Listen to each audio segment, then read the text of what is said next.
soldados imperiais postam-se vitoriosos sobre uma tribo da fronteira derrotada. Seu imperador observa com desdém, questionando como tal tribo poderia ter a esperança de desafiar seu império.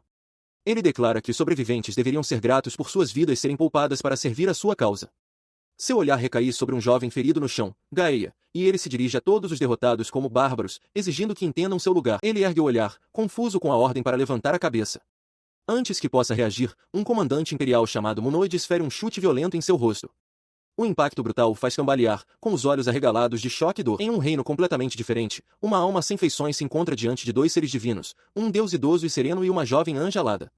Com as mãos postas, o deus oferece um pedido de desculpas sincero, admitindo que cometeram um erro. A alma só consegue processar uma pergunta: eu estou morto. O deus continua seu pedido de desculpas, lamentando que a alma morreu tão jovem e ainda virgem. A anja, no entanto, esclarece rapidamente a situação. Ela explica que as pessoas costumam dizer essas coisas na vida após a morte, mas a verdade é que a alma sobreviveu a um acidente de trânsito. A própria anja cometeu um erro, trazendo a alma para lá cedo demais. O deus concorda que todos cometem erros e se oferece para devolver a alma à sua vida. Sua oferta é interrompida por uma descoberta horrível. Os olhos do deus se abrem de repente enquanto ele aponta para uma urna funerária próxima, exclamando que parece que o corpo mortal da alma já foi cremado. Ao ouvir isso, o comportamento da anja muda completamente. Ela se vira para a alma, acusando-a furiosamente de ser descuidada e irracional, ignorando completamente seu próprio papel no acidente. A alma, sobrecarregada pelo fato de não poder mais retornar à sua vida, só consegue implorar para que ela se acalme. O deus intervém calmamente, confirmando que um retorno ao seu mundo original é impossível. Ele apresenta uma nova opção, a reencarnação em outro mundo. Ele avisa, no entanto, que não há garantia de um nascimento seguro, a alma terá que habitar o corpo de alguém que morreu recentemente. Ele assume total responsabilidade pela confusão, afirmando que é dever deles preservar a vida da alma. A alma contempla a oferta de reencarnação, refletindo sobre sua existência anterior, sem grandes acontecimentos, que já havia sido concluída com um funeral. A perspectiva de uma nova vida começa a tomar forma. A anja, com sua raiva anterior esquecida, agora está tomada pela empolgação. Ela pergunta ansiosamente que tipo de habilidades a alma receberá e se oferece para ser sua guia, admitindo que sempre quis tentar algo assim. O deus acaricia a barba, considerando as possibilidades com atenção. Ela imediatamente começa a sugerir habilidades, propondo que tornem o novo corpo forte como aço e concedam habilidades de linguagem como algo essencial. Ela então acrescenta que uma habilidade de conhecimento, talvez sobre algo moderno como um smartphone, também seria bom. O deus olha de soslaio para suas sugestões aleatórias, enquanto a alma só consegue ouvir, perplexa. Ele se pergunta freneticamente como será sua reencarnação, mas o ser divino levanta a mão para detê-lo. O velho nota que o sino sinaliza o fim do dia de trabalho e que eles devem concluir seus assuntos. A alma, suando, expressa inveja pelo conceito de horas de trabalho limitadas. Antes que ele possa protestar mais, a anja, Xoxoi, intervém alegremente, prometendo dar-lhe algumas habilidades especiais de sua própria escolha. O velho concorda, e a alma percebe, com desânimo, que esse arranjo é específico demais para seu conforto. E assim, o erro estranhamente específico cometido por este deus e anja peculiares resultou em um arranjo igualmente específico. Enquanto sua alma é lançada através de um vazio cósmico, a dupla se despede com um alegre e final bom voyage. Sua consciência retorna com um solavanco. Ele se encontra em um novo corpo, pesadamente enfaixado no peito, braços e cabeça, com o olho direito completamente coberto. Sua segunda vida começou. Ele se senta, desorientado, enquanto um homem de bigode grosso chama um nome, Gaia. O som ecoa em sua mente, com um sobressalto, ele percebe que este deve ser seu novo nome, soltando um grito agudo de choque. Seu grito alarma o homem, que pergunta se ele está bem. Gaia agarra a cabeça enquanto uma torrente de informações sobre este novo mundo inunda sua mente, causando uma dor imensa.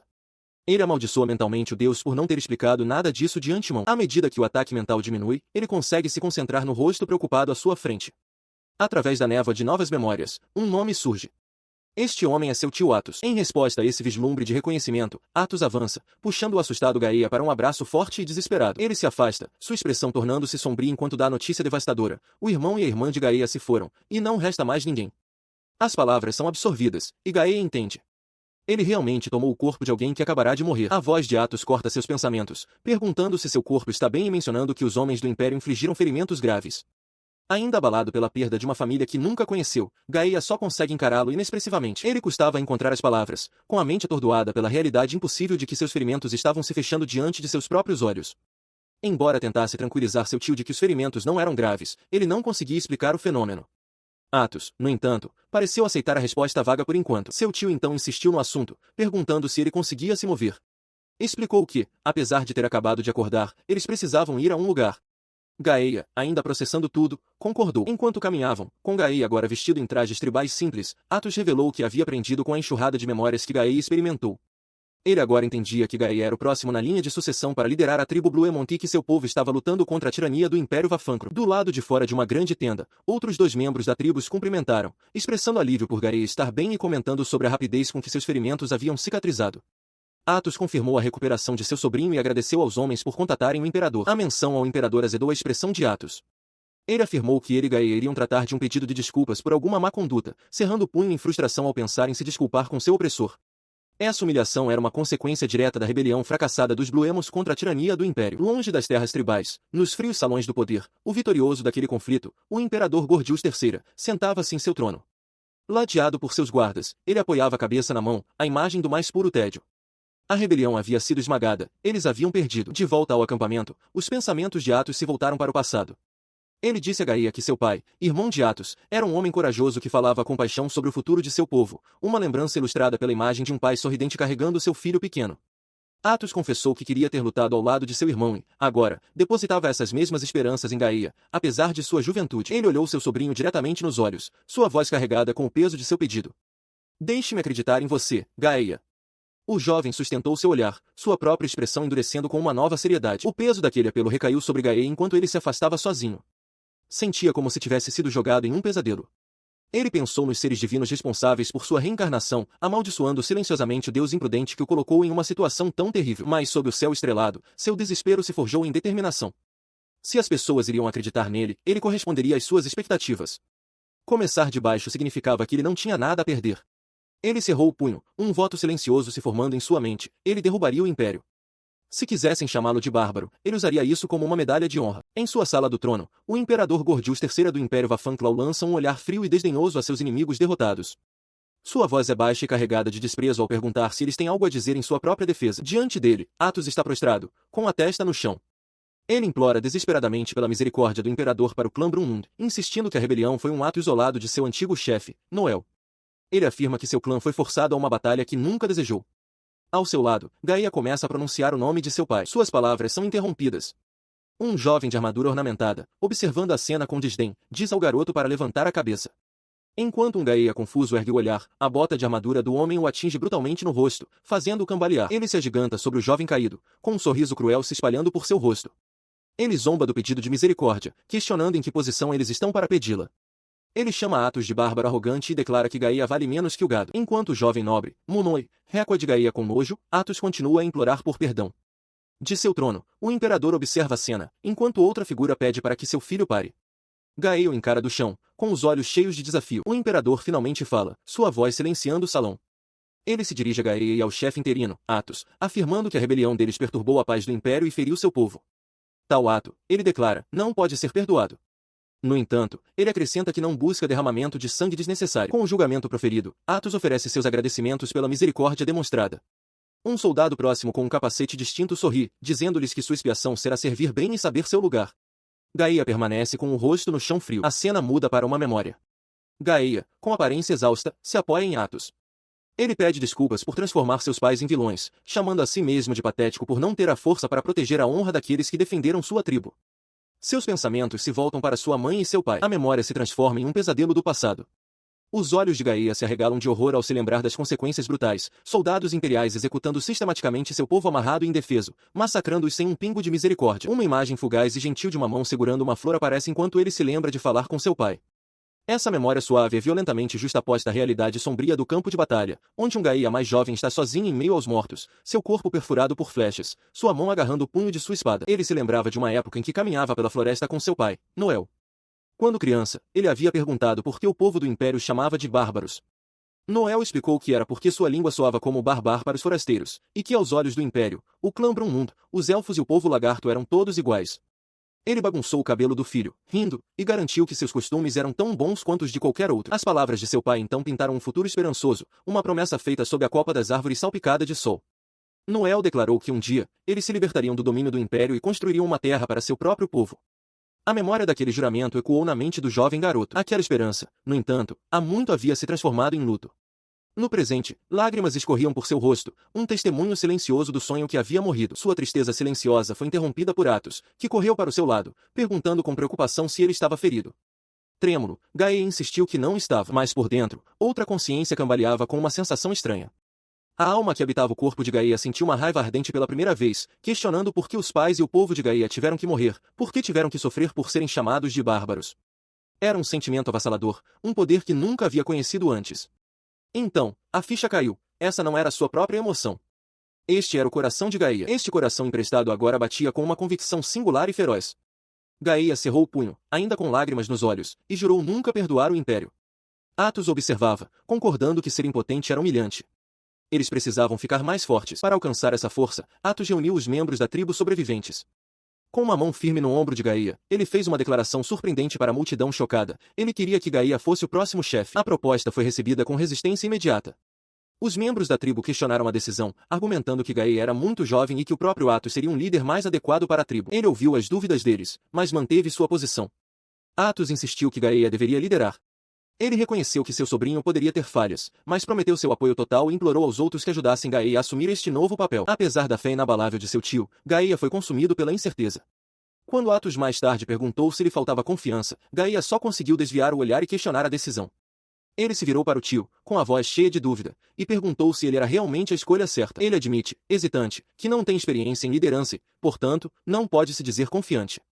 Seu tio, Athos, solta uma gargalhada retumbante, reconhecendo a justeza do argumento de seu sobrinho. Sua risada cessa enquanto ele fica sério, relembrando seu irmão, o pai de Gaia.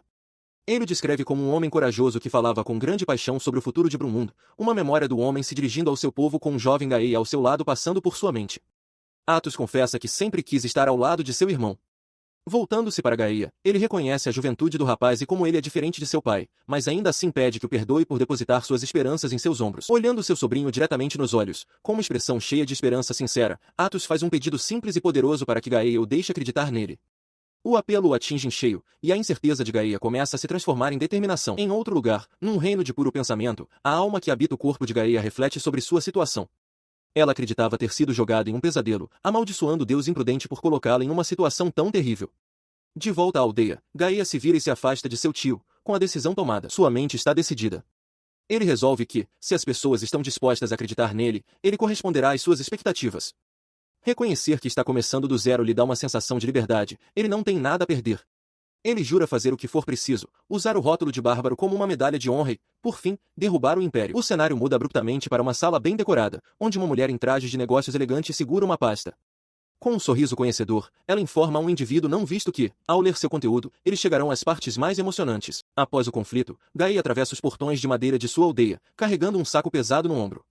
Seu cão leal trota feliz ao seu lado enquanto outros aldeões, incluindo Athos e uma jovem com uma trança, são vistos ao fundo, iniciando o processo de reconstrução de suas vidas em meio ao cenário tranquilo das montanhas. Ele para, com a atenção capturada por um fenômeno estranho. Com uma expressão concentrada, ele aponta o dedo, proferindo a palavra smartphone. Diante dele, uma tela retangular e luminosa se materializa do nada, com um emblema de sol alado brilhando em seu centro. Ele observa, atônito, o objeto impossível aparecer. Ele continua a estudar o dispositivo, perguntando-se em voz alta como funciona e confirmando que pode de fato tocá-lo. Ele percebe que esta deve ser uma das habilidades de desculpa que Deus lhe concedeu, refletindo que a divindade não devia estar familiarizada com smartphones modernos para ter criado um objeto tão misterioso. Como se em resposta, uma revelação complementar de Deus esclarece que o dispositivo é um terminal de informações de alto nível. Assim que o dedo de Gaia toca a tela, ela exibe um mapa detalhado, repleto de dados correspondentes sobre as plantas, animais e recursos naturais da região. Ele só consegue olhar, pensando em como aquilo é incrível. Sua concentração é subitamente quebrada. Uma criança pequena, em suas costas, chama seu nome, perguntando se ele precisa de algo. Nesse exato momento, o smartphone muda para a categoria Pessoas, exibindo uma imagem nítida de seu tio, Athos.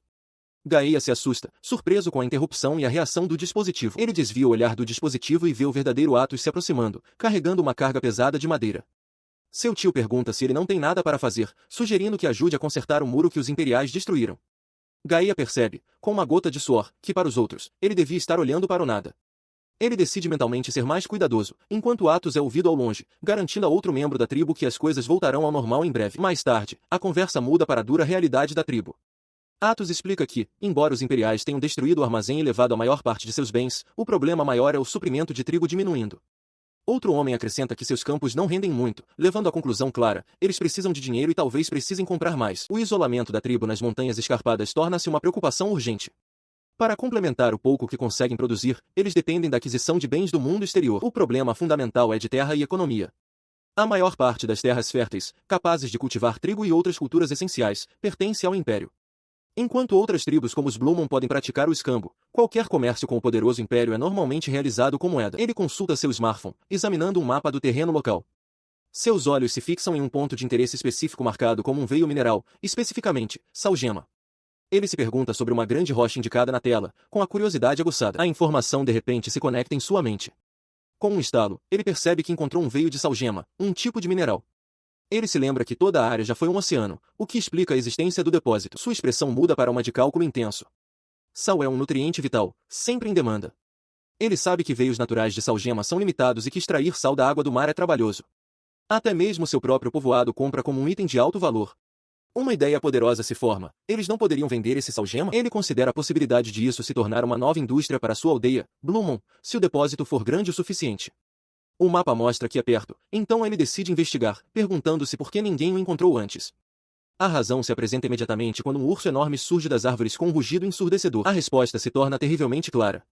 Um sorriso tenso e determinado se espalha por seu rosto enquanto ele entende que esta fera formidável esteve guardando a área o tempo todo. Ele saca sua espada, preparando-se para o confronto.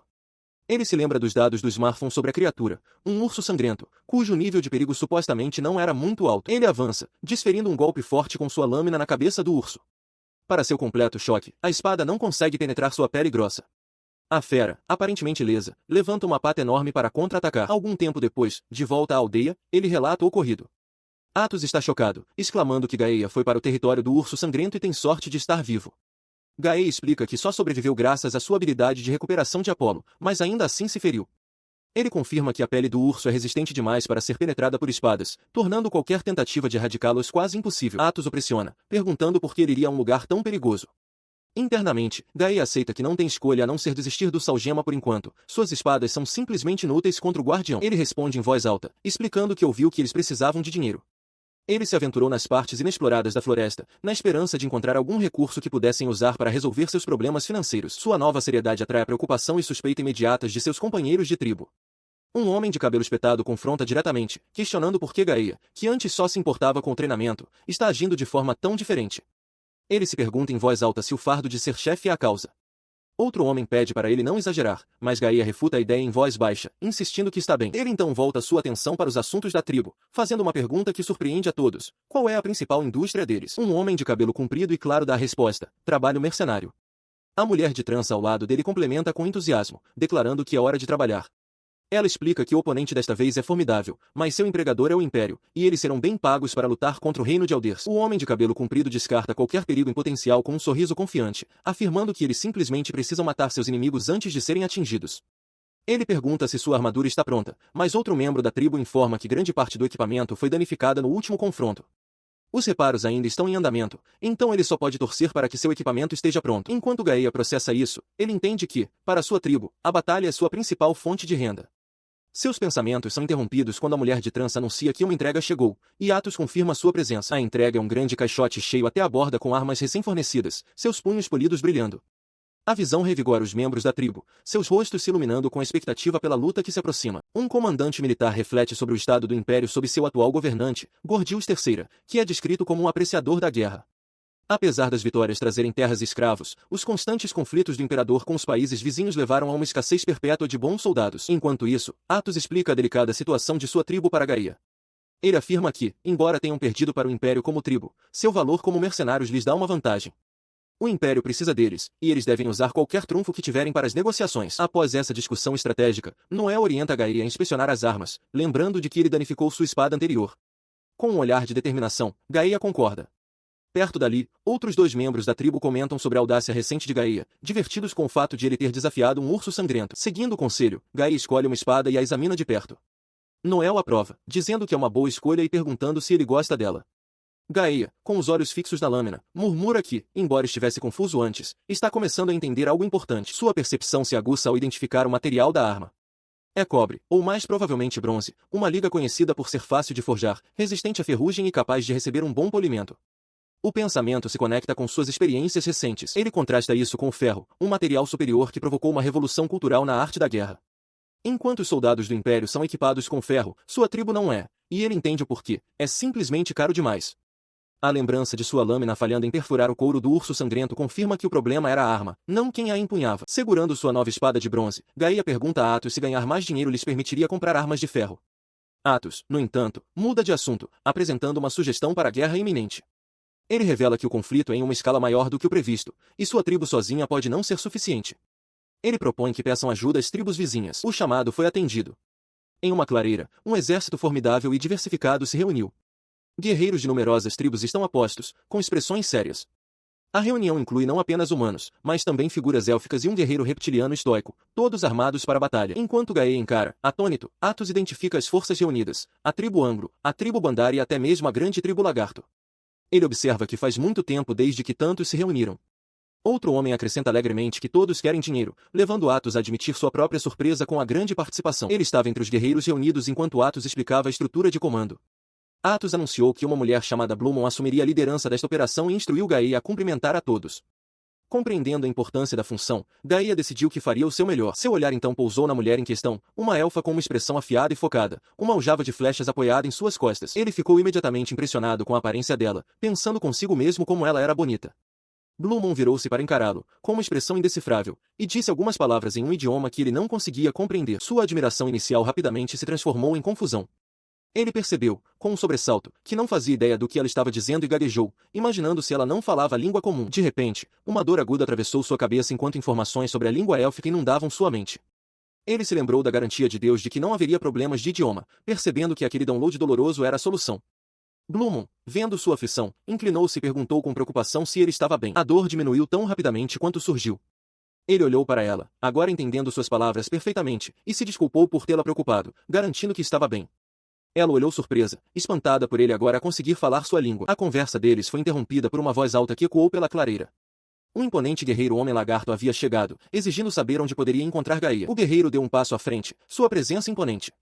Ele se apresentou como Rosso, o chefe da tribo do Grande Lagarto, explicando que viera oferecer seus cumprimentos ao saber que Gaia estava assumindo o comando. Surpreso, mas composto, Gaia se identificou e apertou a mão do chefe lagarto. Ele deu as boas-vindas formais à tribo do Grande Lagarto em suas fileiras, e Rosso retribuiu o sentimento. Blumon observou a troca em silêncio. Enquanto estavam juntos, Rosso se inclinou e perguntou se a mulher com ele era uma elfa. Gaia confirmou, e Blumon, ouvindo-os, fechou os olhos exasperada com a conversa simplória deles.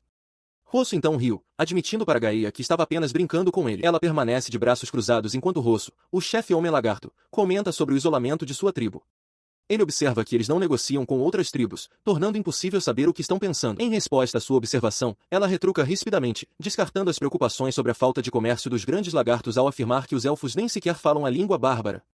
Rosso esclarece que não é uma questão de incapacidade, mas de escolha, eles simplesmente não a falam. Ela continua, insistindo que não está sendo pretensiosa, mas que sua própria fala é simplesmente mais bonita.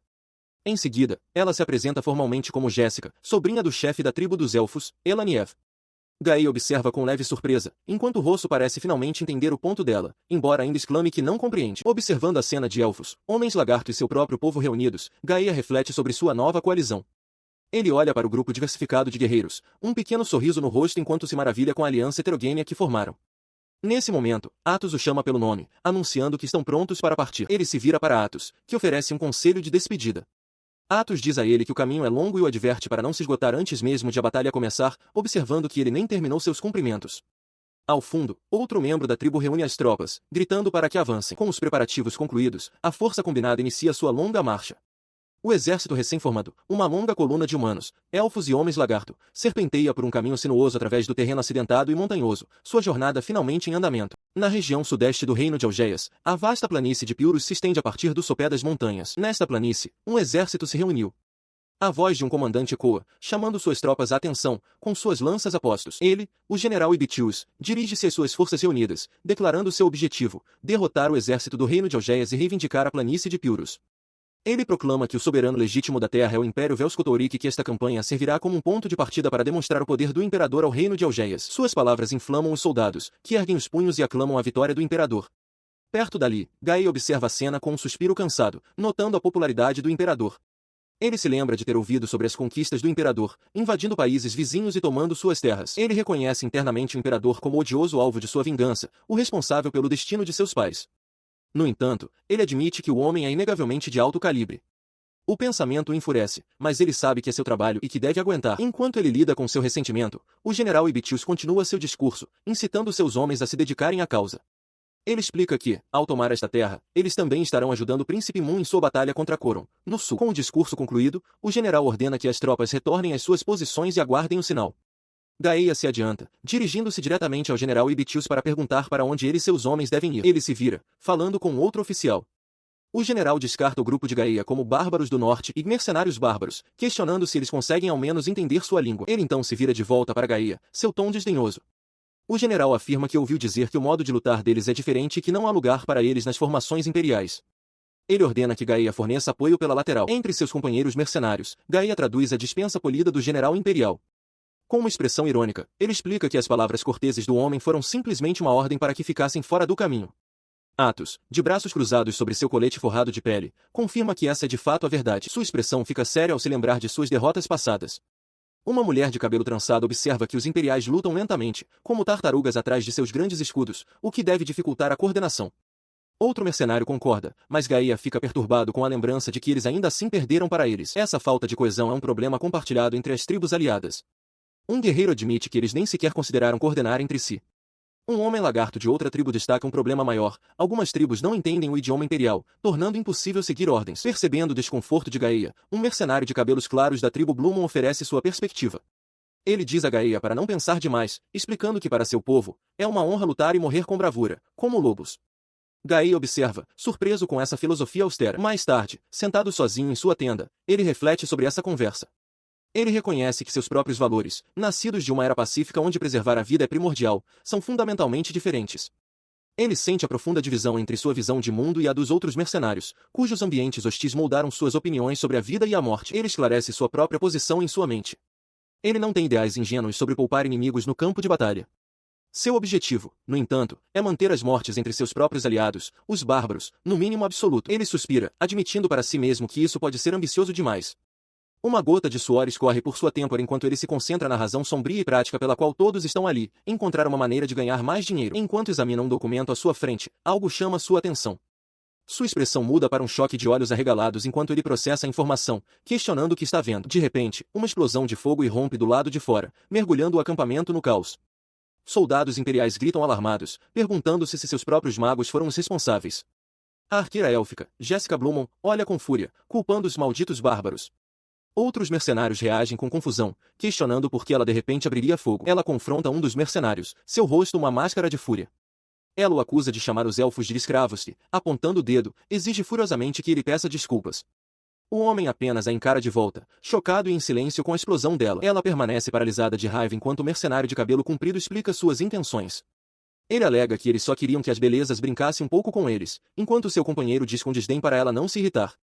O homem continua sua provocação, afirmando que, embora não saiba como são as coisas na aldeia da floresta dela, no Império, todos de sua espécie são considerados escravos. As palavras dele a atingem em cheio, e seus olhos se arregalam em choque. Nesse momento, uma mão pousa firmemente em seu ombro. Gaia chegou, chamando seu nome com um olhar urgente no rosto enquanto tenta entender a situação. Ele tenta acalmar Jéssica, perguntando o que aconteceu, mas os mercenários voltam seu desprezo para ele.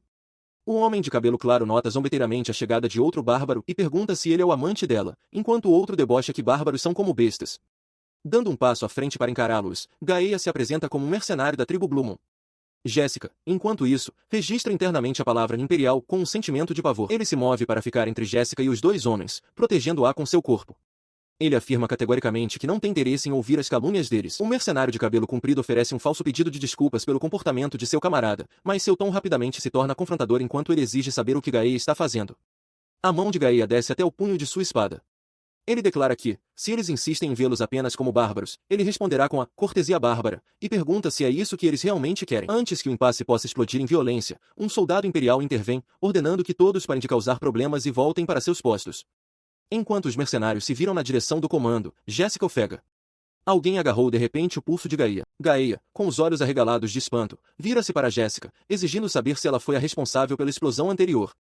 A ficha cai para ele, elfos podem usar magia. Jéssica confirma, explicando que é uma habilidade rara, mesmo entre os soldados do Império. Atordoado, Gaia pressiona por mais informações, perguntando sobre o número de usuários de magia, o alcance de seus feitiços e sua capacidade de conjuração. Ela admite que não pode responder às perguntas dele com precisão, sugerindo que o tio dele teria esse conhecimento. Com um ímpeto de urgência, ele junta as mãos e insiste que eles devem ir perguntar a ele imediatamente. Sua busca por informações o leva a uma tenda de comando, onde ele se encontra diante do líder da tribo élfica, Elaniev. O chefe, com um olhar calmo, mas avaliador, confirma a identidade de Gaia como bárbaro e pergunta se é ele quem busca conhecimento sobre os soldados mágicos élficos. Gaia afirma que sim. O chefe questiona os motivos de Gaia, afirmando que os métodos de combate dos elfos são assunto deles. Sem se abalar, Gaia se inclina para a frente, deixando seu apelo claro: eles precisam da cooperação dos elfos para a batalha que se aproxima.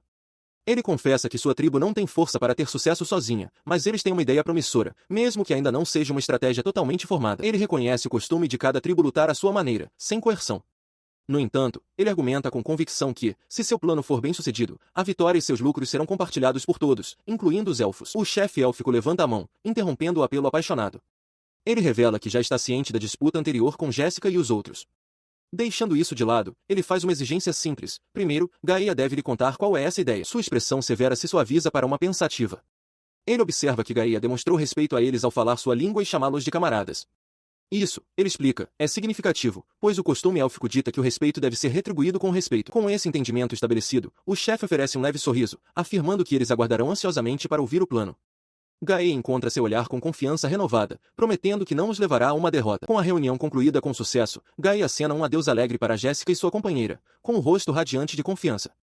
Enquanto ele parte, a perspectiva muda para uma vasta planície varrida pelo vento, onde uma declaração ecoa: nesta terra de Pyrrhus, o esplendor do Império será exibido. A declaração ressoa sobre as fileiras intermináveis do exército imperial, reunido e pronto para a guerra.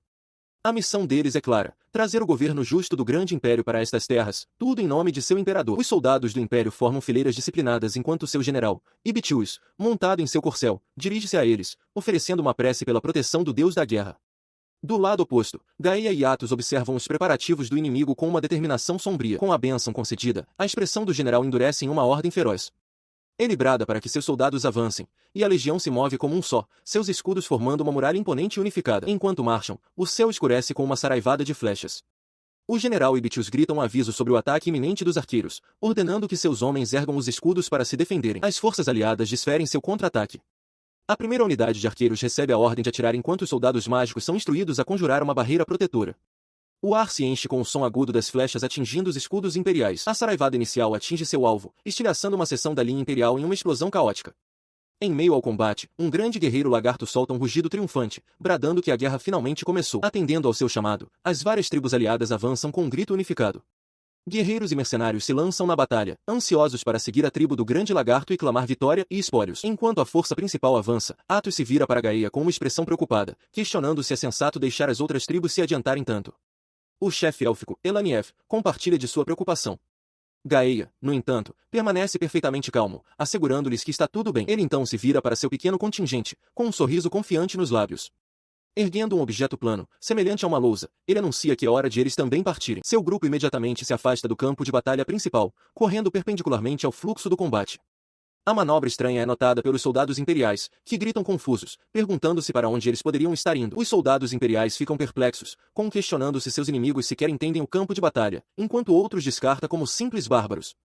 Do outro lado, Elaniev expressa suas próprias dúvidas a Gaia, lembrando de que ele está se afastando da luta e confirmando que os elfos o estão seguindo conforme instruído. Ele pergunta a Gaia se ele tem certeza absoluta sobre este plano. Ele e seu companheiro elfo observavam com preocupação enquanto Gaia avançava.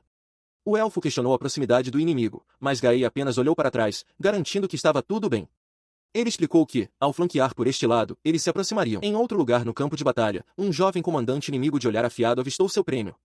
Ele apontou o alvo para seus homens, identificando-o como o comandante do exército do reino, e deu uma ordem decisiva: eles iriam arrancar a cabeça dele primeiro. Essa estratégia agressiva parecia ser exatamente o que Gaia estava esperando. Em resposta à pergunta perplexa de Elaniev sobre como ele poderia saber a localização do comandante inimigo, Gaia ergueu a misteriosa lousa.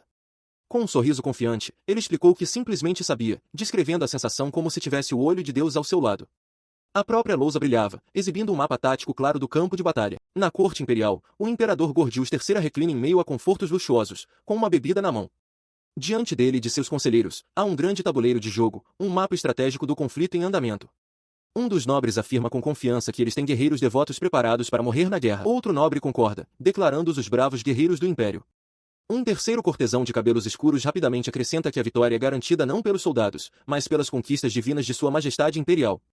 O imperador solta uma risada suave, reconhecendo a bajulação. Munnoe então se vira para o imperador, perguntando sua opinião sobre o assunto. A diversão do imperador desaparece, seu olhar endurece enquanto ele encara intensamente sua taça, com a mente claramente no campo de batalha distante.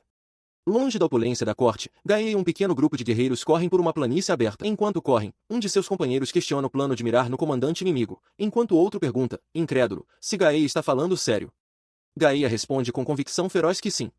Ele explica que, embora não tenham números e equipamentos, eles possuem uma arma poderosa, informações do campo de batalha em tempo real de seu smartphone. Ele expõe a estratégia, visualizando um mapa do campo de batalha. O comandante do exército do reino está posicionado um pouco à frente de sua unidade central. O plano de Gaia é contornar pela floresta no flanco direito, permitindo que eles surjam ao lado da força principal inimiga e ataquem onde menos esperam. Ele continua, destacando um fator crítico: a unidade do comandante é composta principalmente de cavalaria. Como soldados de infantaria, sua equipe não pode esperar igualar sua velocidade ou poder bruto.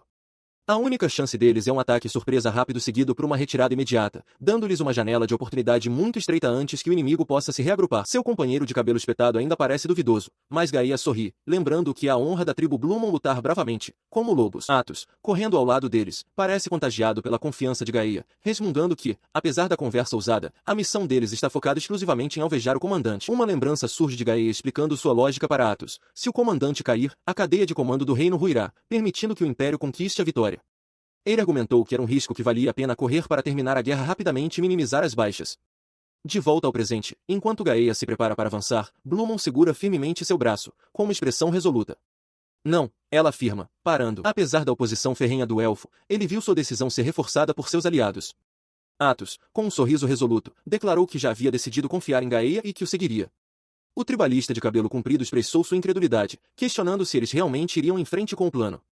No entanto, o guerreiro de cabelo espetado comprometeu-se com entusiasmo, afirmando que, se era para fazer, ele estava dentro. Com a decisão tomada pela maioria, Blumon suspirou exasperado, comentando que, embora o último chefe fosse selvagem, este novo era um garanhão ainda mais indomável. Enquanto isso, no campo de batalha principal, uma onda colossal de energia sombria avançava contra as linhas imperiais. O general Ibitius permaneceu firme diante de suas tropas, sua voz ressoando com autoridade. Ele ordenou que não tivessem medo, garantindo-lhes que as barreiras mágicas os protegeriam. Ele os incitou a fortalecer suas defesas e a procurar uma oportunidade para contra-atacar, lembrando-os de que a munição do inimigo não era infinita. Ele observou a energia caótica se dissipar inofensivamente contra suas defesas, com uma expressão calma. Ele reconheceu o poder do ataque, mas sabia que era inútil contra uma barreira mágica. Ele refletiu sobre o fato de que apenas soldados mágicos poderiam erguer tais defesas, e mesmo assim, apenas alguns poucos possuíam talento para isso. Atrás dele, 2 de seus cavaleiros compartilhavam suas próprias opiniões sobre o assunto. Um observou que só porque o lado deles optou por não usar ataques tão poderosos não significava que o inimigo se conteria. O outro concordou, acrescentando que, embora acertar um golpe tão devastador através da barreira inimiga fosse um sonho, o impacto potencial era imenso. A conversa deles foi interrompida quando um batedor galopou até o general, chamando sua atenção. Ibitius exigiu saber a situação na frente de batalha. O soldado relatou que suas forças eram quase iguais em número, sugerindo um impasse. O general aceitou a notícia com uma expressão estoica, comentando que não havia o que fazer, pois nunca esperou que a batalha terminasse em um único dia. Ele então perguntou se havia algo mais de incomum para relatar. Em resposta, o batedor informou que uma unidade de mercenários bárbaros no flanco direito havia quebrado a formação e fugido para a floresta. Os olhos de Ibitius se estreitaram com a menção dos mercenários bárbaros. Ele processou a informação, seu olhar se movendo da floresta distante para o jovem nobre ao seu lado. Munnoe zombou da notícia da deserção, desdenhando que toda a conversa sobre a bravura dos bárbaros era claramente apenas um boato. Ignorando o comentário do nobre, Ibitius focou nas implicações táticas. Ele se virou para seu subordinado e exigiu um relatório sobre a direção para a qual a unidade em fuga havia se dirigido. Mas a unidade em fuga não estava recuando. Nas profundezas da floresta, Atos falou com Gaia em voz baixa. Ele reconheceu ter ouvido sobre as negociações de Gaia com os elfos para a operação e admitiu estar impressionado com a habilidade do jovem em obter a cooperação de outras tribos. Ele fez uma pausa, sua expressão tornando-se séria, acrescentando uma única palavra hesitante. Mas ele se vira, surpreso ao encontrar Rosso, da tribo do Grande Lagarto, ao seu lado. Gaia exige saber por que ele está ali, reclamando que deveria ter sido informado sobre o envolvimento deles. O tribalista de bigode ao seu lado admite que também não sabia, e Rosso simplesmente afirma que também não estava ciente. O guerreiro lagarto elabora, explicando que viu as forças de Gaia se movendo em uma direção incomum e deduziu que um evento significativo estava se desenrolando. Enquanto escuta, Gaia reconhece silenciosamente a aguçada intuição de Rosso. Sua atenção então se volta para um mapa brilhante em forma de grade flutuando à sua frente, localizando a posição do comandante inimigo.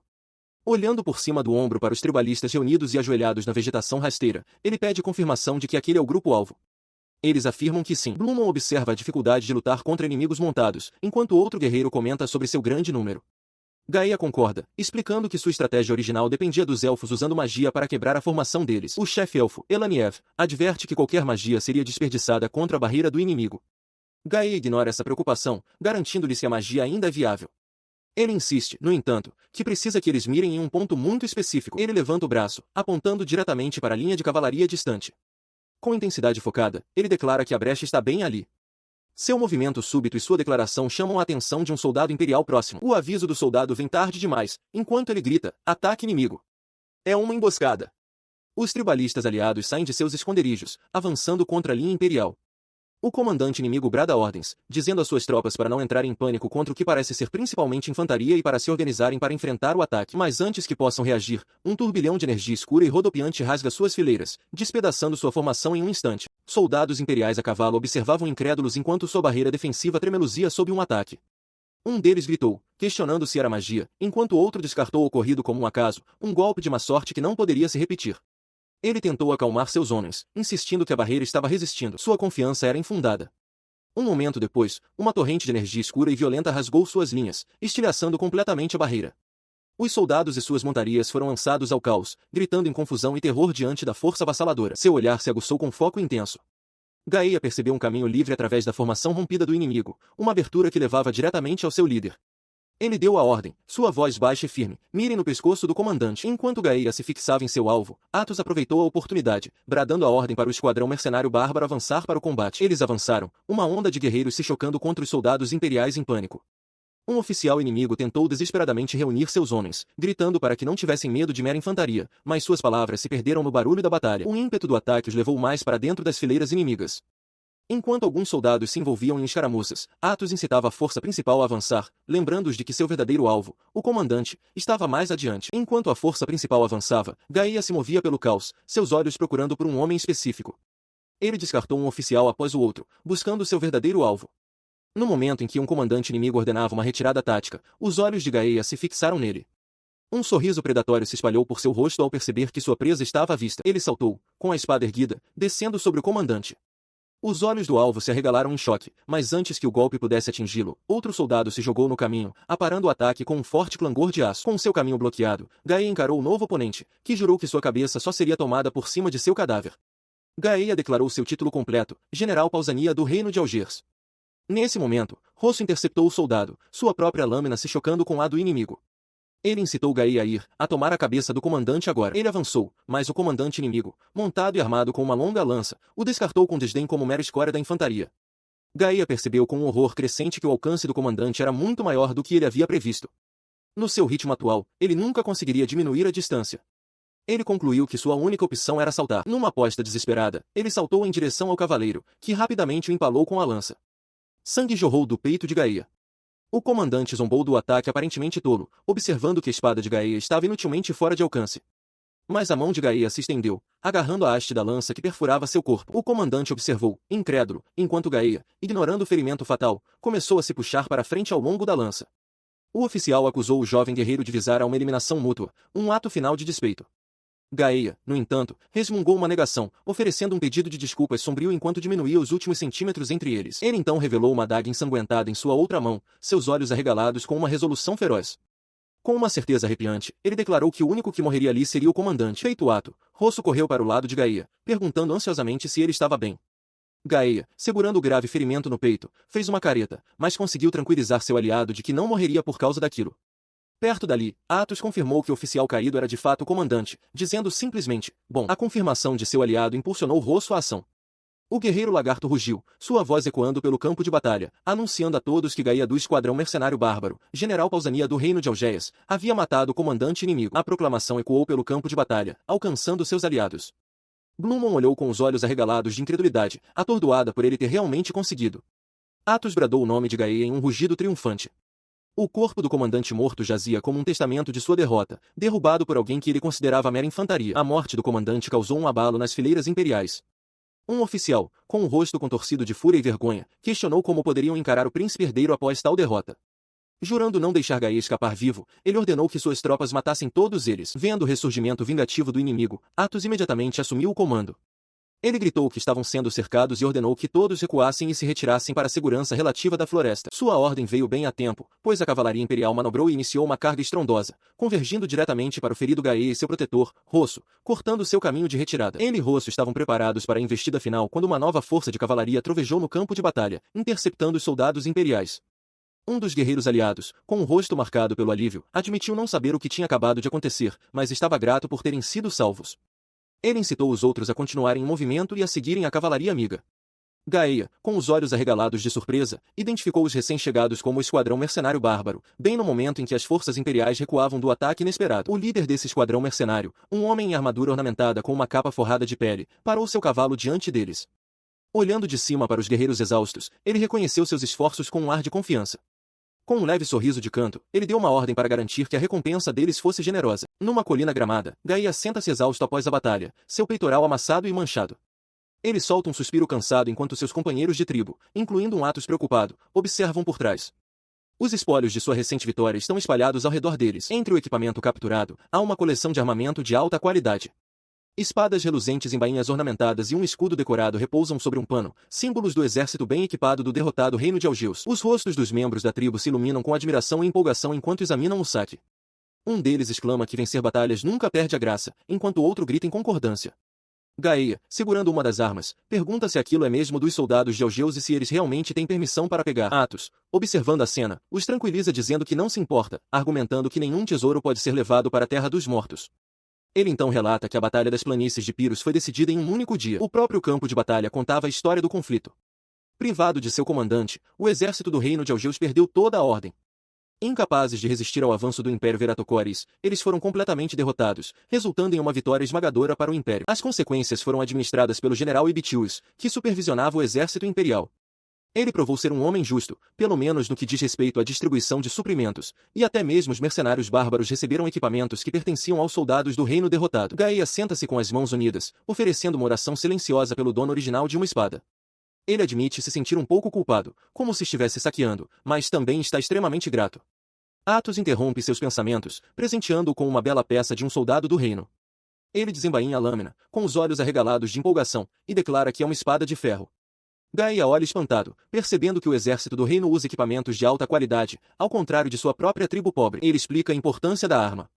Sabia que os soldados imperiais usavam ferro, uma mercadoria rara em sua região que raramente aparece no mercado. Como seu preço de compra é alto, seu preço de venda também é naturalmente alto. Ele observa que pode ser usada como uma ferramenta prática ou, em apuros, trocada por uma boa quantia. Enquanto ele fala, os amigos de Gaia comentam sobre como Athos está sempre lutando por dinheiro. O próprio Gaia segura a espada de ferro, com uma expressão pensativa no rosto. Ele empunha a espada, uma nova determinação em seus olhos. Ele se lembra do urso sangrento, uma fera cuja pele resistente não podia ser perfurada por suas armas de bronze. Ele se pergunta em voz alta se uma espada de ferro seria um páreo justo para ela.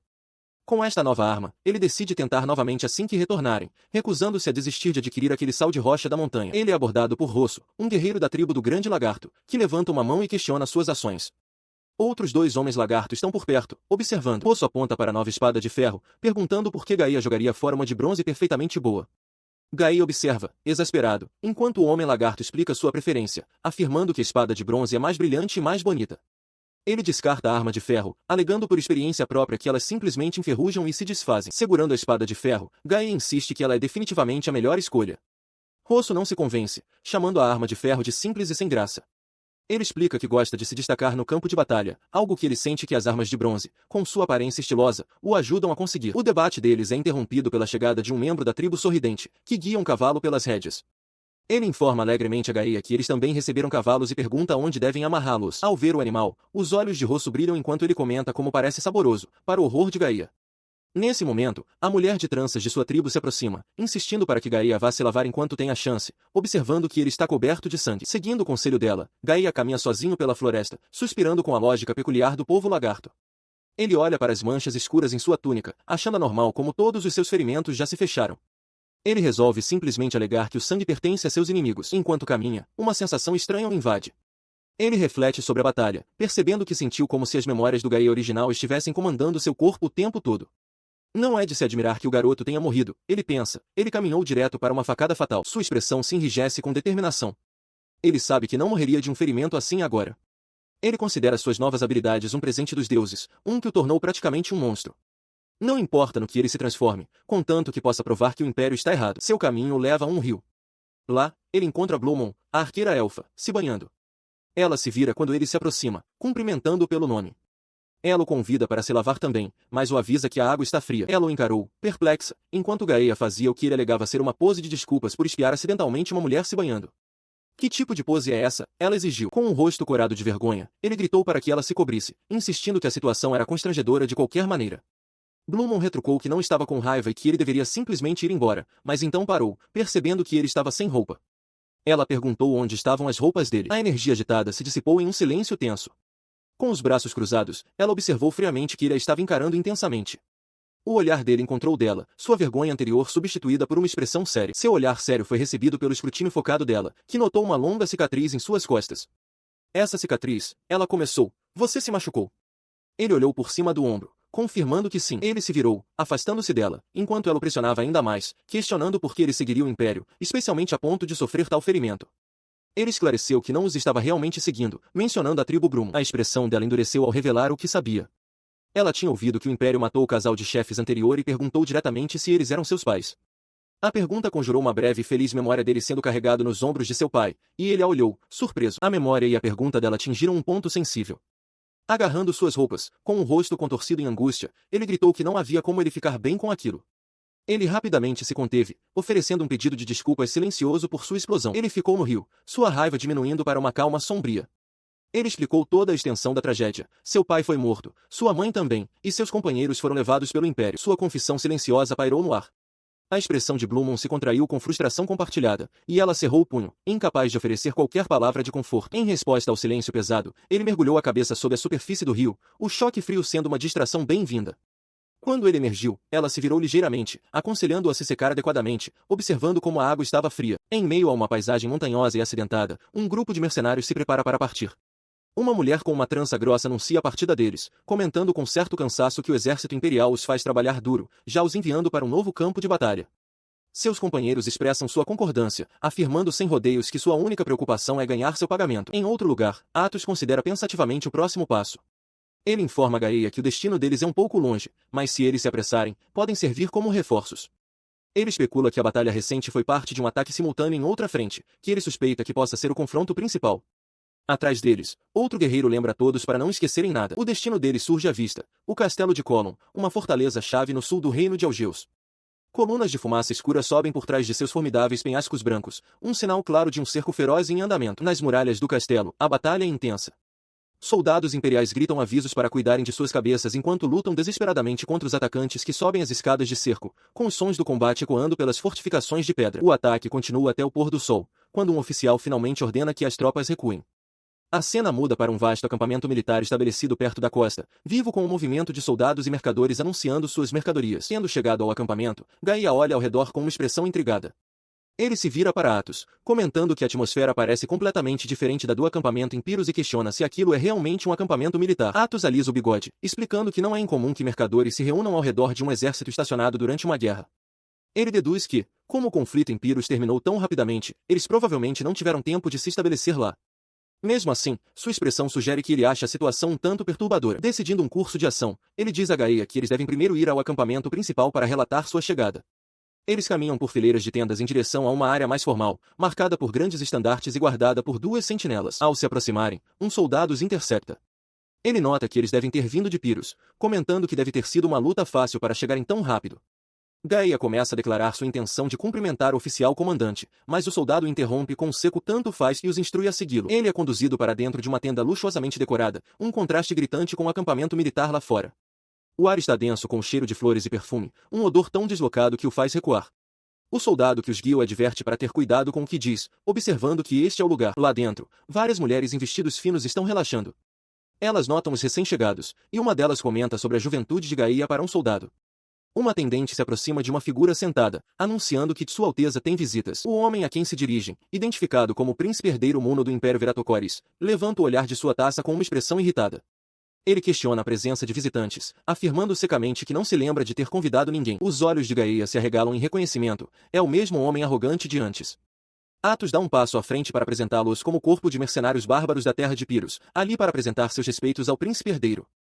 Muno zomba, resmungando sobre como os bárbaros são um incômodo, o que faz Atos render os dentes de frustração. O príncipe acena com a mão em desdém, declarando que está descansando e não pode ser incomodado com relatórios inúteis. Com a paciência esgotada, Muno ordena a um atendente próximo que expulse os bárbaros imundos. Quando Gaia se enrijece para reagir, Atos rapidamente coloca a mão em sua cabeça, impedindo. Atos afirma que eles já apresentaram seus cumprimentos e que é hora de partirem. Já fora da tenda, Gaia pergunta ao seu acompanhante onde a unidade de mercenários deve se posicionar. O soldado parece confuso com a pergunta, explicando que o castelo de Colon já está cercado. Ele acredita que tudo o que resta é manter o ataque em um ritmo constante até que os defensores lá dentro se rendam. Enquanto o soldado fala, a atenção de Atos é atraída para a costa. Sua expressão se torna mais séria ao avistar algo na água, questionando se o navio está realmente sendo enviado ao mar a esta hora. O acompanhante deles olha em direção ao mar, mas descarta a preocupação. Ele comenta casualmente que, embora não saiba sobre navios mercantes, eles certamente não seriam enviados à noite sem nenhuma luz. Apesar da tranquilidade do soldado, o desconforto de Gaia se aprofunda. Ele admite que não está familiarizado com campos de batalha, mas sente que o acampamento inteiro está relaxado demais para seu próprio bem. Atos, com uma gota de suor na têmpora, concorda silenciosamente. Ele se vira para Atos, perguntando se seu companheiro também notou um navio quando estavam se aproximando. Atos fica em silêncio, com a mão no queixo em profunda contemplação. Internamente, Gaia lamenta sua situação. Ele não quer obedecer, mas reconhece que este é seu dever. Gaia continua, explicando que, embora achasse que o viu, talvez apenas no smartphone, Atos confirma que também não percebeu. Mas então, um pensamento súbito e terrível atinge Atos. Sua expressão se torna sombria ao verbalizar uma conclusão chocante: o exército imperial pode perder. As palavras pairam no ar, deixando Gaia atônito. Em resposta ao seu choque, Atos devolve a pergunta para ele, pedindo seu raciocínio. O olhar de Gaia se volta para o horizonte, fixando-se na visão formidável do castelo de Colon, firme nos penhascos costeiros, enquanto ele pondera a grave possibilidade. Do convés de um navio, um soldado imperial observa uma fortaleza costeira sob ataque, com fumaça subindo à distância.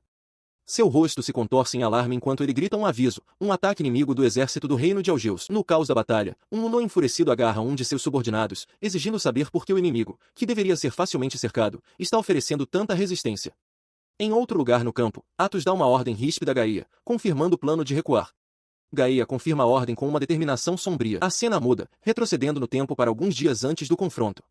Muno está de costas para o espectador, observando um mercado movimentado, lotado de tendas e compradores. Naquele mesmo mercado, o guerreiro lagarto rosso expressa seu deleite com as numerosas barracas de comida.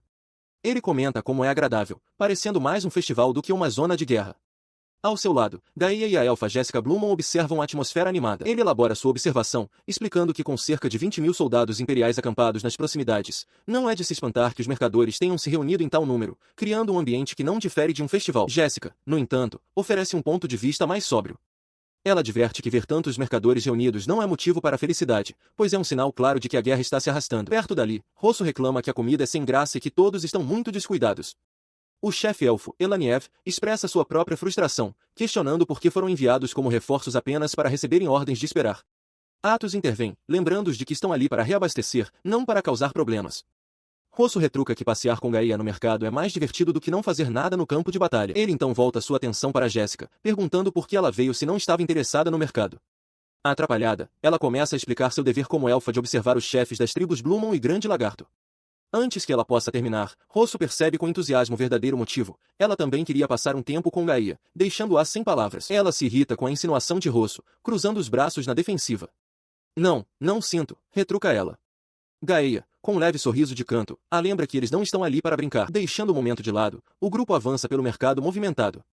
Jéssica observa que as roupas dos mercadores são variadas, concluindo que não são do Império. Gaia concorda, notando que os comerciantes viajam de todos os tipos de países, o que explica a mistura de pessoas e mercadorias, bem como a vigilância aparentemente frouxa. Sua atenção é subitamente capturada por uma barraca vibrante. Gaia! Gaia! Exclama Rosso, apontando para uma grande cesta cheia de frutas de cor laranja vivo. Eles se aproximam da barraca, onde Jéssica admira a bela cor da fruta. Gaia as identifica como laranjas, um tipo de noz comestível que ele conhece, embora Rosso admita que nunca as viu antes.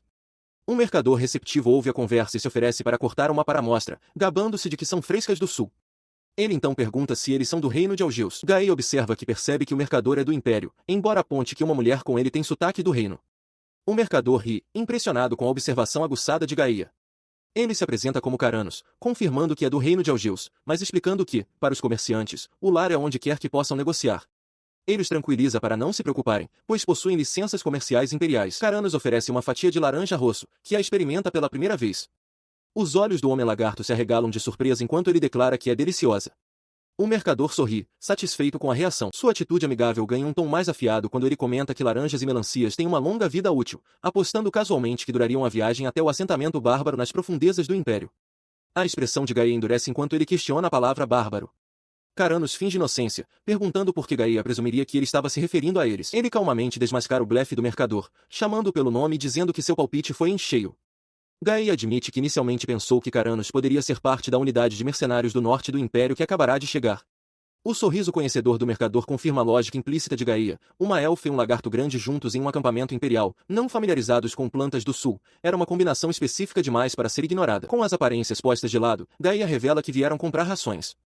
Ele pede a Caranos que prepare algo leve e com longa durabilidade, especificando que precisa de o suficiente para toda a sua unidade de mercenários.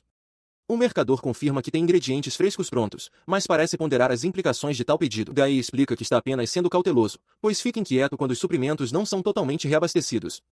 Caranos observa astutamente que isso soa como preparação de rações de marcha e deduz corretamente que a unidade de Gaia planeja partir em breve, apesar de ter acabado de chegar. Concordando com a grande quantidade, ele promete chamá-los quando estiver pronto. Ao partirem, Gaia reflete consigo mesmo que o mercador é bastante capaz. Ele observava o homem atentamente, uma súbita percepção surgindo. Enquanto Rosso apontava, o próprio mercador fazia uma avaliação semelhante, notando que os movimentos de Gaia eram treinados e habilidosos em combate, uma raridade para um simples comerciante. Mas a conclusão de Gaia foi mais direta. Ele declarou que o homem à sua frente não era um mercador. A afirmação chocou tanto Jéssica quanto Caranos. Jéssica murmurou que não esperava que Gaia adivinhasse com tanta precisão suas próprias identidades como bárbaros sem qualquer apresentação, achando sua perspicácia perturbadora. A mente de Gaia, no entanto, já havia seguido em frente. Ele identificou o homem como um soldado e começou a questionar seu verdadeiro propósito. Seria ele um espião do exército do reino de Algeus? Jéssica transmite informações de um espião, com uma expressão séria. Ela relata que o exército imperial não pode vencer a batalha atual e já está fazendo preparativos para recuar. Enquanto Gaia e um oficial imperial escutam, Gaia se vira para Atos, que está atrás dele. Ele pergunta por que o exército imperial poderia perder. Atos, olhando para o distante castelo Colon, revela que viu um navio indo em sua direção, um detalhe que ele achou suspeito. Continuando sua explicação, Atos diz a Gaia que inicialmente pensou que a embarcação poderia ser um navio do exército imperial, mas o oficial com quem estão, a quem ele mentalmente descarta como um idiota inútil, parecia não ter conhecimento disso. Isso leva Atos a uma conclusão diferente: o navio deve ser uma embarcação de suprimentos do reino de Algeus. Ele pondera a contradição, observando que com o exército imperial cercando o castelo Colon com força esmagadora, não faz sentido que o oficial não estivesse ciente de um desenvolvimento tão crítico. Ele expõe as graves implicações de sua dedução para Gaia.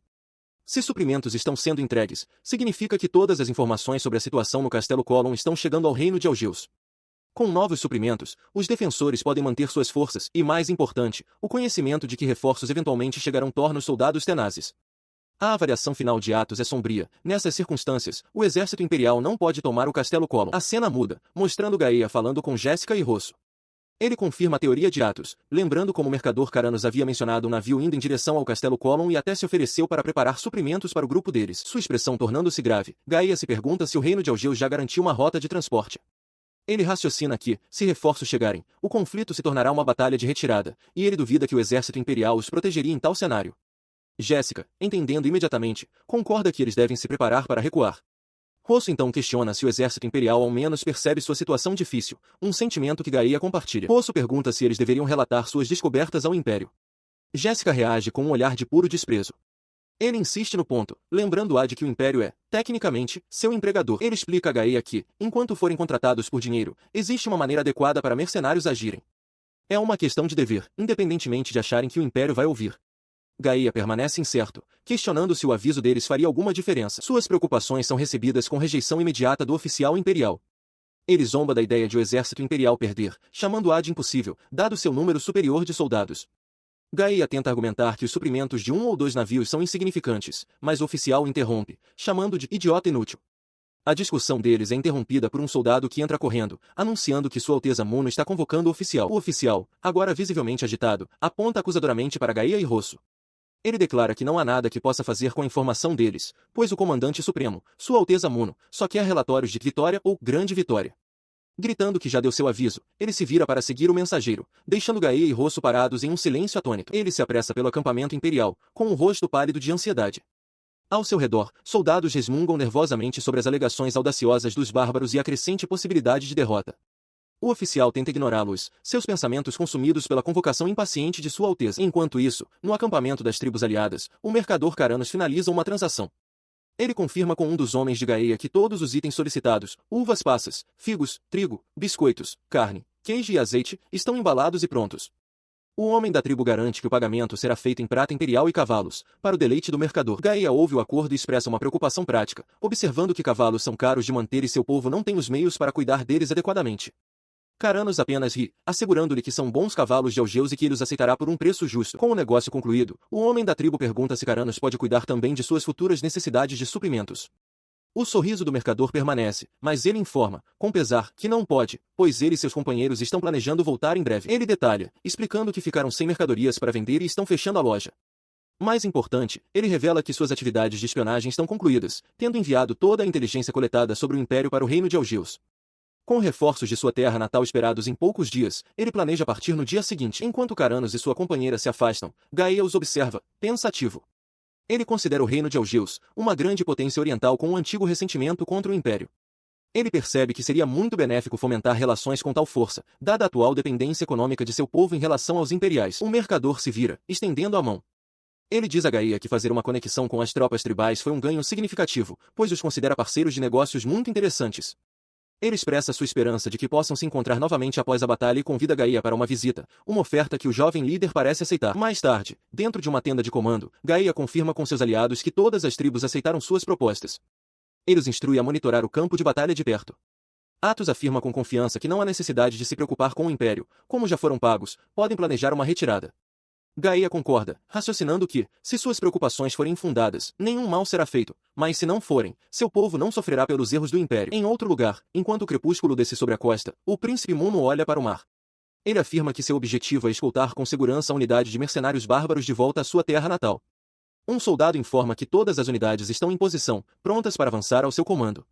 Muno recebe a notícia com uma expressão satisfeita. Com suas forças reunidas e aguardando sua ordem, o príncipe permanece resoluto, segurando as rédeas de seu cavalo de guerra, a imagem perfeita de um comandante pronto para a tarefa que o aguarda.